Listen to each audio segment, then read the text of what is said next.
Hi, I'm Wahid Razali, and I'm the product marketing manager for Yoga Book at Lenovo. Great. So, when did you first start developing the Yoga Book?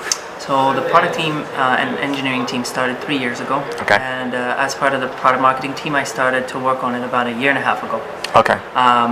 We collaborate on data sourcing, research marketing, listening to consumers, and also validating the features that we plan to launch in a product. So that's where the team on product marketing gets involved, and that comes after proof of concept from R&D on certain developments, such as a no travel keyboard, for example. Okay. Obviously that takes time, and then that takes testing to validate and improve. Okay. So I would imagine when you're developing kind of a more typical Lenovo notebook, you kind of know what you're getting. You have more of an idea, perhaps, of what an audience is looking for.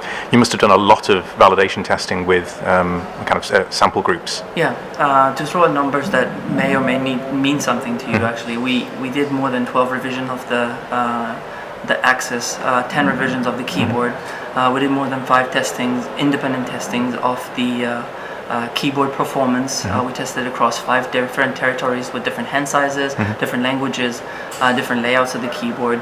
Things like the backspace size of the keyboard has been improved after revision 3, for example, because we witnessed that the typing pattern on a actually zero travel keyboard is not exactly the same as when you can feel the key. Right. All these things have been done through thorough research, yes. Okay.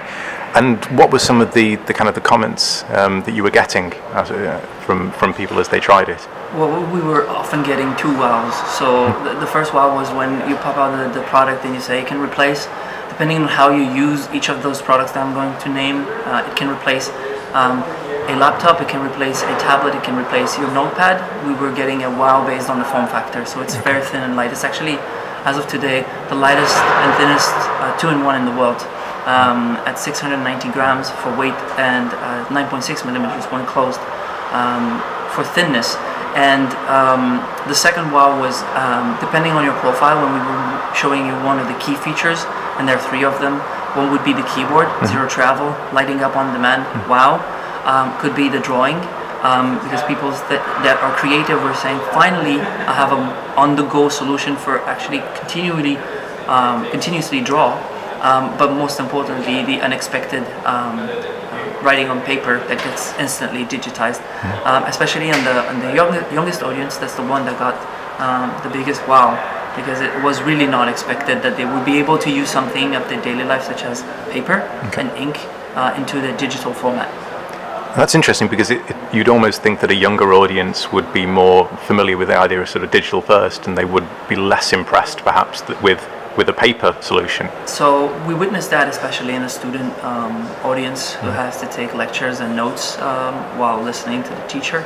We also witnessed this actually because they have expressed their frustration through on-screen keyboard. Plenty of students have been using the iPad as the device for note-taking in the class, but what they've been saying is it takes a lot of space on the screen, and I'm not able to type as fast as I would on this.